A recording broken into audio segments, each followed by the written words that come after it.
Hello everyone, দিশার YouTube চ্যানেলে সবাইকে স্বাগত। আমি পরিমল। এই ভিডিওতে আমরা আলোচনা করব মোগল যুগ। মোগল যুগে যে সমস্ত বাদশা ভারতবর্ষ শাসন করেছে তাদের নামগুলো পরপর মনে রাখার একটা শর্ট ট্রিক্স আছে। সেই শর্ট ট্রিক্সের মাধ্যমে আমরা খুব সহজেই নামগুলো পরপর মনে রাখতে পারি। কি সেই শর্ট ট্রিক্স? শর্ট ট্রিক্সটি হলো বাবার হলো আবার জ্বর সারলো ঔষধে।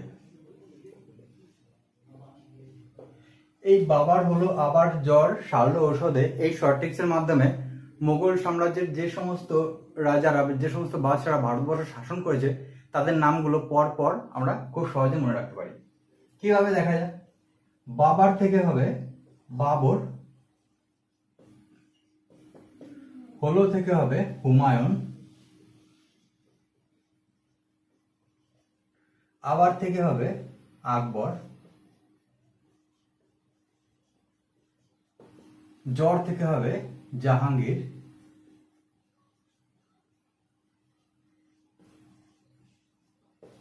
শার্লো থেকে হবে শাহজাহান,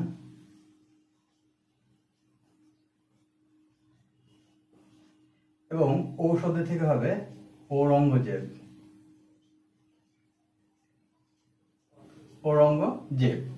তাহলে পরপর বাদশাহ যারা ভারতবর্ষ শাসন করেছে মোগল যুগে তারা হলো বাবর, হুমায়ুন, আকবর, জাহাঙ্গীর, শাহজাহান, ঔরঙ্গজেব। এখন আমাদের আলোচ্য বিষয় হলো বাবর। বাবর বাবরের পুরো নাম কি? বাবরের পুরো নাম হলো জহিরুদ্দিন মোহাম্মদ বাবর। জহিরুদ্দিন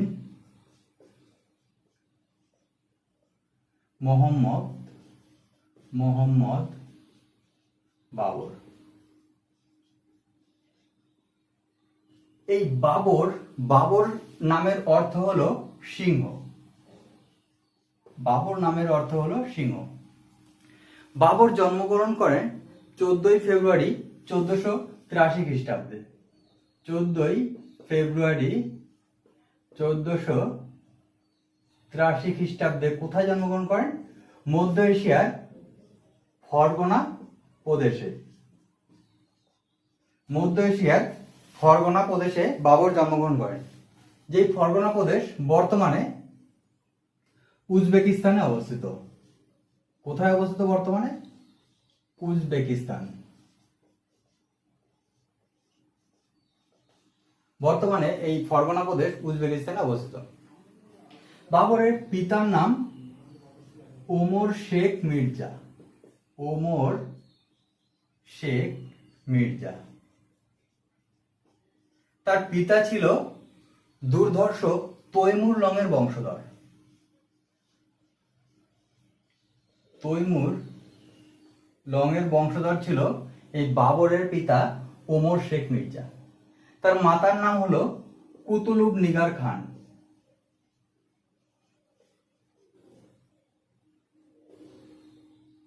কুতুলুব নিগার খান।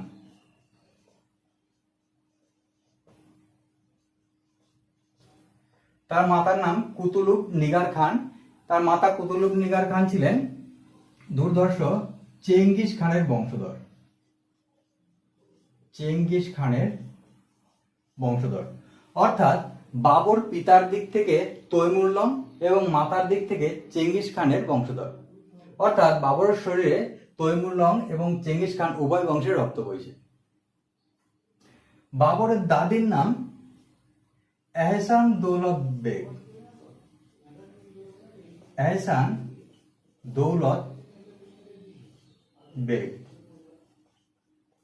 বাবর তার দাদি এহসান দৌলত বেগের সহযোগিতায় মাত্র 11 বছর বয়সে 1494 খ্রিস্টাব্দে 11 বছর বয়সে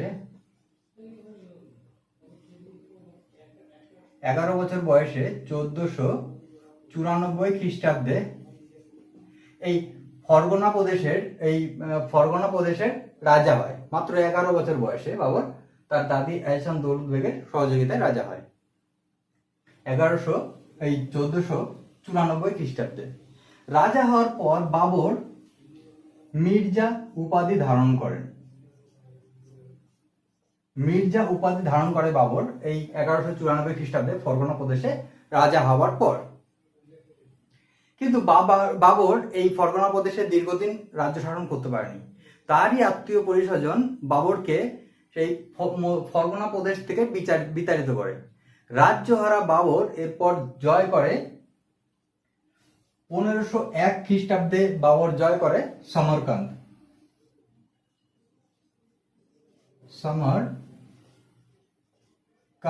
জয় করে 1501 খ্রিস্টাব্দে। কিন্তু বাবরের এই সমরকান্দ জয়ও দীর্ঘস্থায়ী হয়নি, এটি মাত্র 8 মাস স্থায়ী ছিল। বাবরের এই সমরকান্দ জয় মাত্র 8 মাস স্থায়ী ছিল। রাজ্যহারা বাবর এরপর জয় করে কাবুল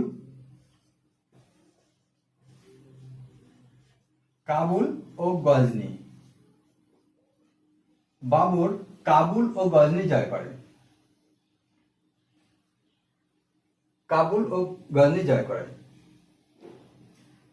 এরপর বাবর 1507 খ্রিস্টাব্দে 1507 খ্রিস্টাব্দে বাবর এই মির্জা উপাধি ত্যাগ করে এবং পাদশাহ অর্থাৎ বাদশাহ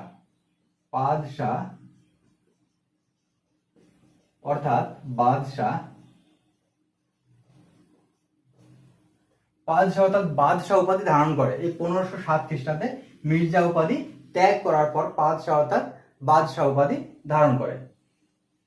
বাবর যে কাবুলের রাজ্য শাসন করতো, এই কাবুলে বাবরের যারা প্রতিবেশী ছিল তারা প্রতিনিয়ত বাবরকে আক্রমণ করতো, বাবরের সাথে যুদ্ধ করতো।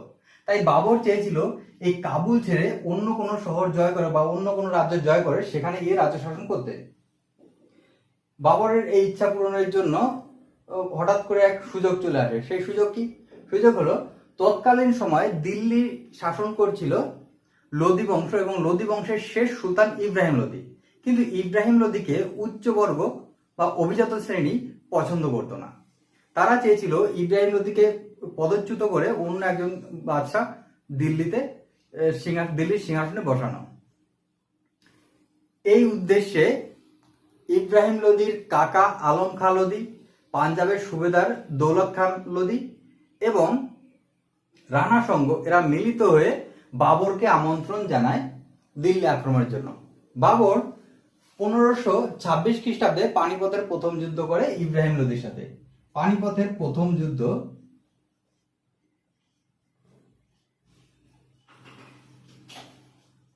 পানিপথের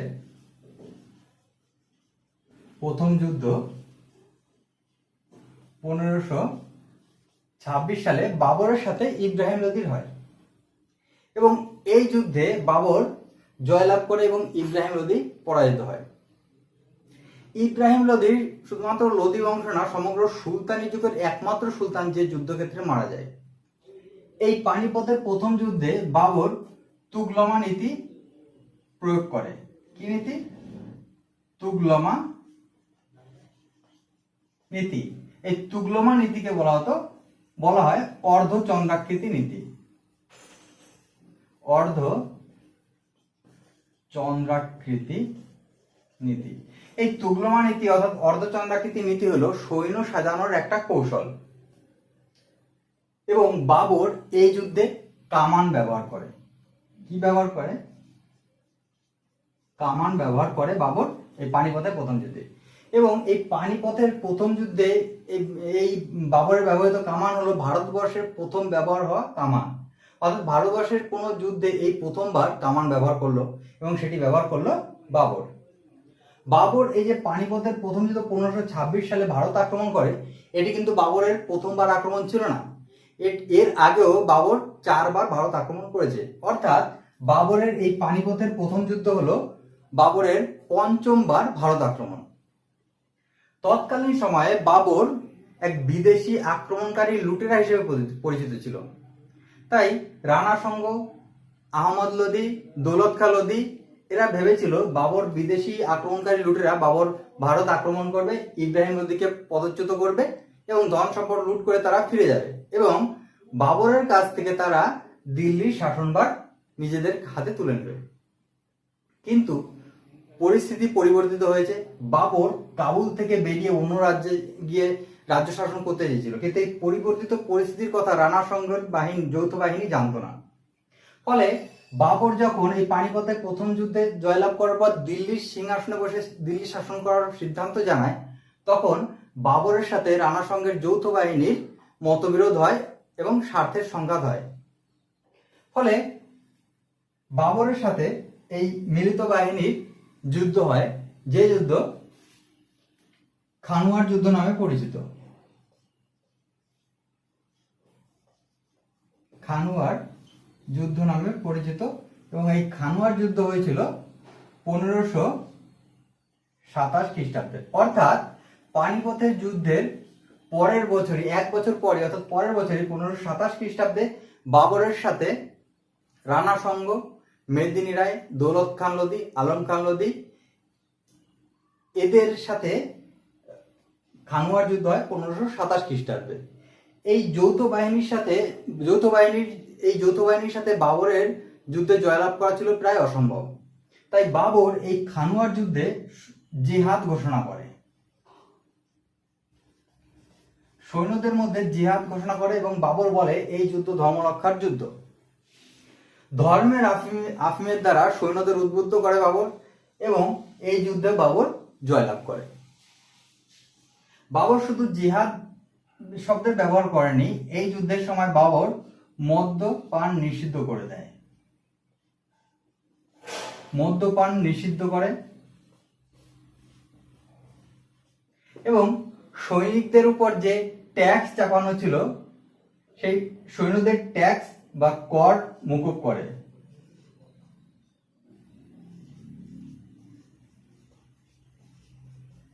কর মুকুব করে দেয়। ফলে সৈন্যরা আরো শক্তিশালী হয়ে এই যুদ্ধে ঝাঁপিয়ে পড়ে এবং বাবরের সৈন্যবাহিনী এই খানুয়ার যুদ্ধে 1527 খ্রিস্টাব্দে জয়লাভ করে। খানুয়ার যুদ্ধের পরের বছর 1528 খ্রিস্টাব্দে ছান্দেরির যুদ্ধ হয়।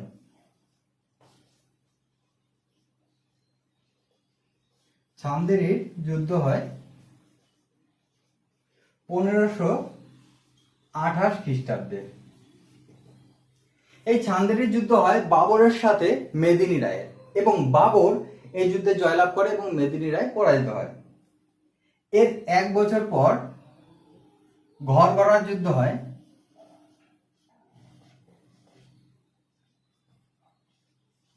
ঘরগড়ার যুদ্ধ হয় 1529 খ্রিস্টাব্দে। এই ঘরগড়ার যুদ্ধ হয় বাবরের সাথে আফগান সৈন্যদের এবং এই আফগান সৈন্যদের নেতৃত্ব দিয়েছিল আলম খান লোদি। বাবর জয়লাভ করে এই ঘরগড়ার যুদ্ধে। ঘরগড়ার যুদ্ধের এক বছর পর অর্থাৎ 1530 খ্রিস্টাব্দে বাবরের মৃত্যু হয়। 1530 খ্রিস্টাব্দে। 1530 খ্রিস্টাব্দে বাবরের মৃত্যু হয়। অর্থাৎ বাবরকে জন্ম থেকে মৃত্যু পর্যন্ত সংগ্রাম লড়াই করে যেতে হয়েছে। সারা জীবন যতদিন বাবর বেঁচে ছিল তাকে শুধু যুদ্ধ করতে হয়েছে, সে কখনো শান্তিতে বসে রাজ্য শাসন করতে পারেনি। শুধুমাত্র জীবিত অবস্থায় বাবরকে এত স্ট্রাগল করতে হয়েছে, এত যুদ্ধ বিগ্রহ করতে হয়েছে এমন না। মৃত্যুর পরও বাবর শান্তি পায়নি, কারণ মৃত্যুর পরও বাবরের কবরকে নিয়ে টানাটানি করা হয়েছে। কি সেটা? বাবরের মৃত্যু হয় 1530 খ্রিস্টাব্দে এবং 1530 খ্রিস্টাব্দে মৃত্যুর পর বাবরকে আগ্রার আরামবাগে কবর দেওয়া হয়। আগ্রার আরামবাগে।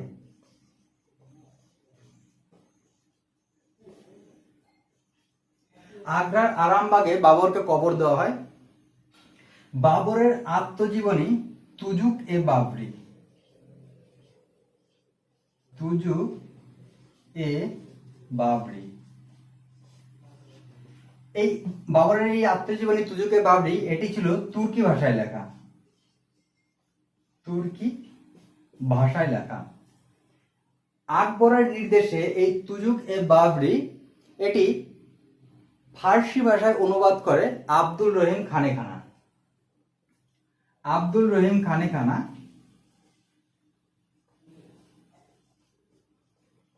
আব্দুল রহিম খানে খানা আব্দুল রহিম খানে খানা এই তুজুক এ বাবরি ফার্সি ভাষায় অনুবাদ করে বাবর নামা নামে। বাবর নামা নামে, বাবর নামা এই নামে ফার্সি ভাষায় অনুবাদ করে আব্দুল রহিম খানে খানা আকবরের নির্দেশে। এবং এই বাবর নামা পড়ে আকবর জানতে পারে যে বাবরের শেষ ইচ্ছা ছিল তার মৃত্যুর পর তাকে আফগানিস্তানের রাজধানী কাবুলে কবর দেওয়া হবে। আফগানিস্তানের রাজধানী কাবুলে কবর দেওয়া হবে। তাই বাবরের শেষ ইচ্ছা অনুযায়ী আকবর এই আগ্রার আরামবাগ থেকে কবর খনন করে তাকে আফগানিস্তানের কাবুলে কবর দিয়ে আসে। অর্থাৎ বাবরকে শুধুমাত্র জীবিত অবস্থায় স্ট্রাগল করতে হয়নি, তাকে মৃত্যুর পরও তাকে নিয়ে টানাহাজরা করা হয়েছে। এই বাবর যে রাজবংশ প্রতিষ্ঠা করে সেই রাজবংশের নাম ছিল চাগতাই তুর। চাগতাই তুর, চাগতাই তুর, বাবরের প্রতিষ্ঠিত রাজবংশের নাম চাগতাই তুর। এবং 1526 খ্রিস্টাব্দে বাবর যখন পানিপথের প্রথম যুদ্ধে জয়লাভ করে তখন বাবরের প্রিয় শহর ছিল কাবুল, এবং কাবুলের প্রত্যেকটা মানুষকে বলা হয় যে একটি করে রূপোর মুদ্রা দিয়েছিল। এরপর 1526 খ্রিস্টাব্দের পর বাবরকে দানি উপাধি দেওয়া হয়। আমরা নেক্সট ভিডিওতে হুমায়ুন নিয়ে আলোচনা করব। আমাদের এই ভিডিওটা কেমন লাগলো কমেন্ট করে জানান। যদি ভালো লাগে ভিডিওটাকে লাইক, কমেন্ট এবং শেয়ার করবেন, চ্যানেলটিকে সাবস্ক্রাইব করবেন। Thank you.